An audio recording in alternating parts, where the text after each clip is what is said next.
the side of my mountain. Climb until you reach my peak, babe. Peak, babe. Peak. Right to the bottom of my mountain. I want to play in your deep, babe. Deep, babe.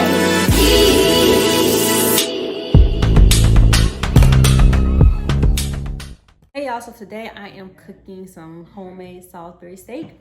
So let's just jump right into the video because I don't want it to be like super duper long and the baby is asleep, so I want to take advantage of that. So I'm already prepping my veggies and I have a small onion here, and I always peel my onion first, cut both butt ends off, peel it, and there says hey you guys, they can't see you, but peel it, and then I cut it into small slices. When I'm making this, I am going to put the onions in the hamburger meat. So I try to cut the onions up as small as possible because, as y'all know, we have picky eaters, and I don't got time for nobody feeling anything or seeing anything that they can detect that they really eat in real life but claim they don't eat it just because they know it's in there. If you know what I mean, fruit in a mirror. I'm not sure I'm going to use all of this. If I don't, I'm just going to put it in like a little Tupperware bowl because Brandon tends to cook with noodles a lot. Brandon tends to cook with onions a lot when he's cooking him something to eat. So now for my bell pepper, I cut it in half first, like so. And then I just take it from the middle and like rip the head off, and then rip this little inside part out and rinse.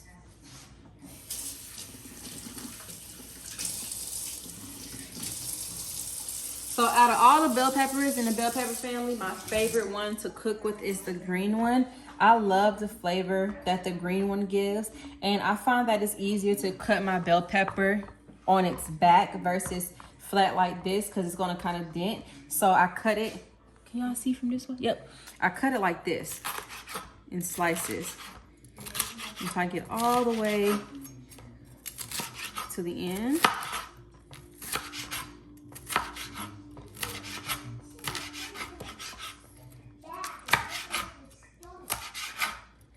And I'm gonna do the same thing with the bell pepper. I'm gonna chop it up really fine.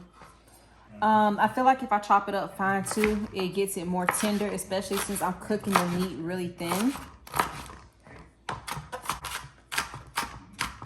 One thing I do want to invest in, you guys, when I get my own place in my own kitchen, is a food chopper, or like a food thing that chops up the food for me. Because this is the part, one of the things that I hate about cooking is cutting up vegetables. Especially when you're cooking for a lot of people. So I'm doing the same thing I did with the onions. I'm just going back and forth, making a pile.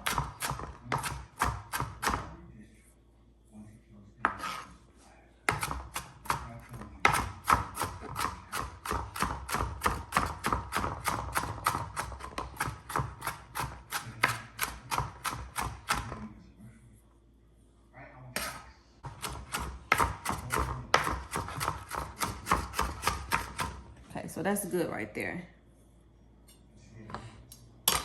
And we're just gonna set this one to the side. So I am taking 2 pounds of ground chuck, and I am just going to put it in a bowl.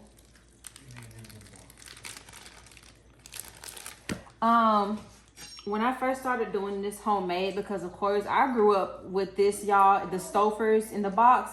If you grew up like that, you know what I'm talking about. But I grew up eating Salisbury steak out of a microwave dinner, or you can put it in the oven, whatever, however, you know, if you get the family size, it goes in the oven.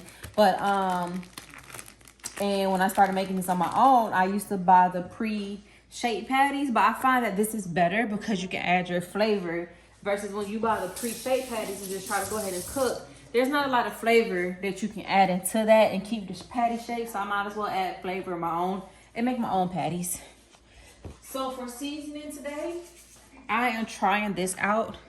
This is called the chupacabra rub. It's a fine meat rub, and it's like a seasonal. So it has salt, spices, garlic, sugar, brown sugar, onion, paprika, chili peppers, dehydrated red bell pepper, butter flavor, lemon powder, lemon oil. Yeah, so we're gonna use this. And it didn't say anything about garlic, so I am going to add some garlic. Let me taste it first. There's nothing wrong with tasting your seasoning. So I'm just pour a little bit in my hand. Oh yeah, we can use it. Oh, that's good. Y'all, this is good. I need to ask Mom and Eric. It's good, baby. It's really good. Come here. I'm just gonna put that in my meat, and I'm putting a lot because I gotta mix it. Amir wants to taste it. Let me see your hand. It's seasoning for food. Taste it. Just add some garlic in here, y'all. I think I want to add a little bit more of this, and it's not salty either, which I like. All right. Just mix your meat up very good. It's spicy?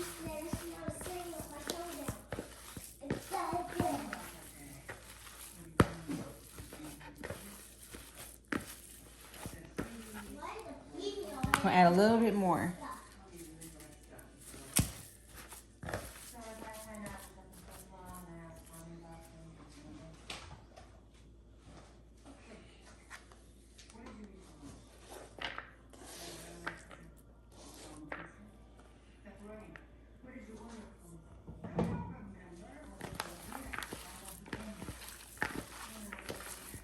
Y'all can see I added my veggies, and I'm just gonna mix this up really, really good.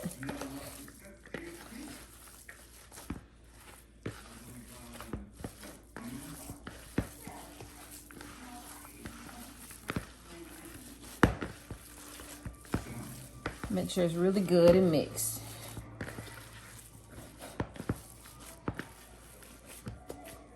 All right, you guys. That's it for that. And I'm actually not gonna add any more seasoning. Like, that seasoning has so much flavor. I feel like I don't need to use another seasoning, y'all. I think that's gonna be good. I hope it is. Okay. So,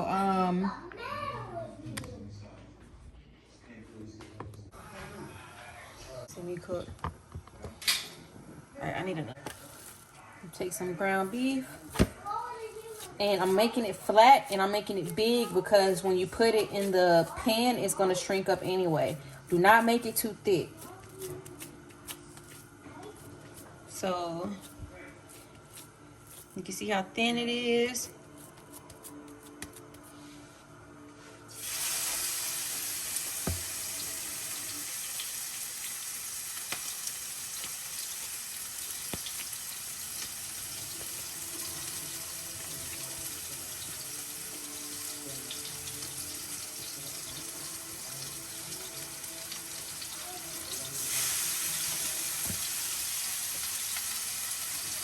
And I'm making some mashed potatoes to go with this. If I had some fresh green beans, I would do that too, but I don't have any, y'all. So we just gonna eat this with mashed potatoes tonight. Something simple. Dinner rolls would have been good too, but it's okay. As you can see, it's flat. And it's kind of big, like a little baby in my palm.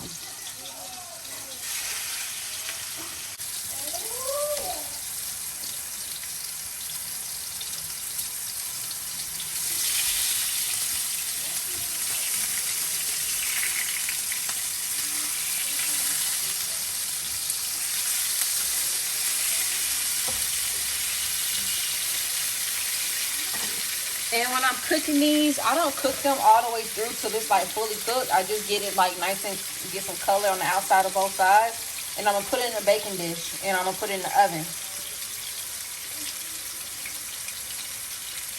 And the oven's gonna cook the inside for me. Okay. So this is what it looks like basically.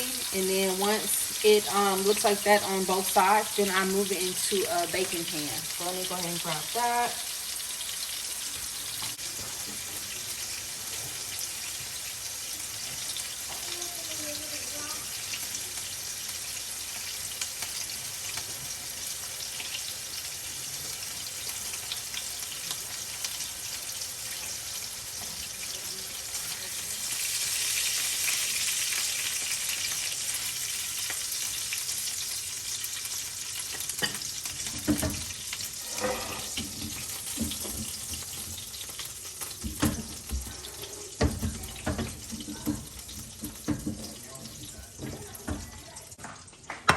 Okay, so we have our meat here done.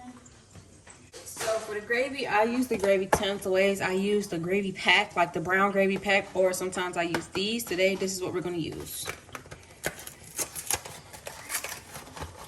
And it comes with 2, so I think I'm gonna eat 1 more.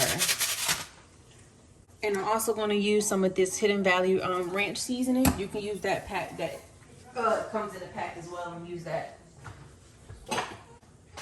Y'all doing all that, y'all done woke him up now.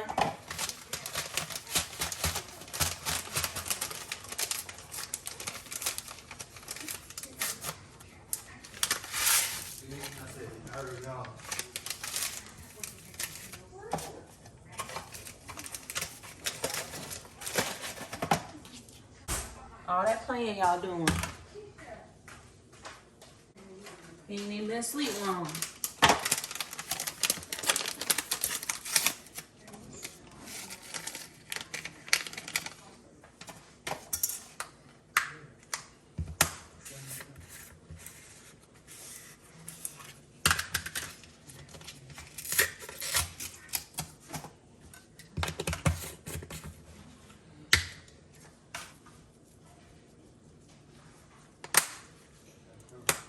Coming out fast enough. It's a little extra flavor.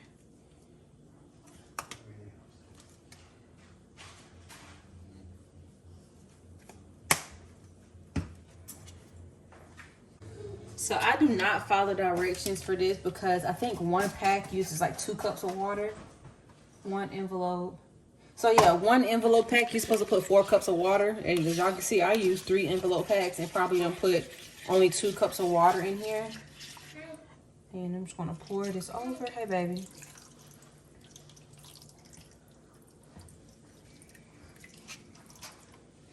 And this is all like the little onion pieces in there. I don't really care for those. We added our own onions.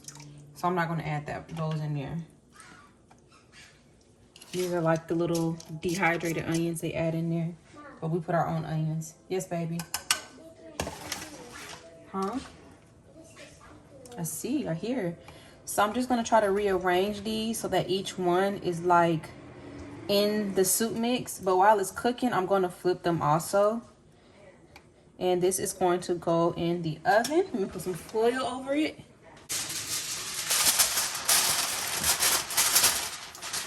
And you're just gonna basically let it cook until that mixture thickens a little bit.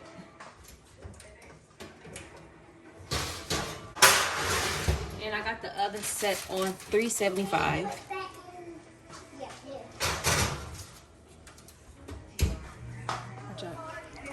Show y'all what it's looking like. So as you can see, the meat has shrunk, but the gravy got like a little thicker. When I take it out and it settles, it's going to be even thicker than that. So we're going to let the mashed potatoes finish cooking, and I'm going to take this out and it's going to be time to eat. Normally I would make this with green beans and dinner rolls, but y'all, I do not have those 2 items and I did not feel like going to the grocery store. So we just finna eat it with mashed potatoes, and I'm pretty sure everyone's gonna get full off of it like that. Right now it's just me, Fruit, and Amir about to eat. Brandon is at work. Bro got 2 jobs now. Shout out to bro. So yeah, we are about to eat in like a couple minutes.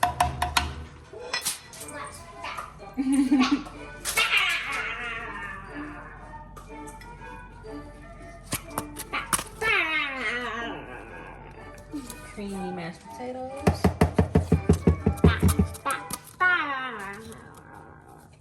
I saw it done. You did. Give it a little stir. Put that right on top. And there we have it, you guys. All done.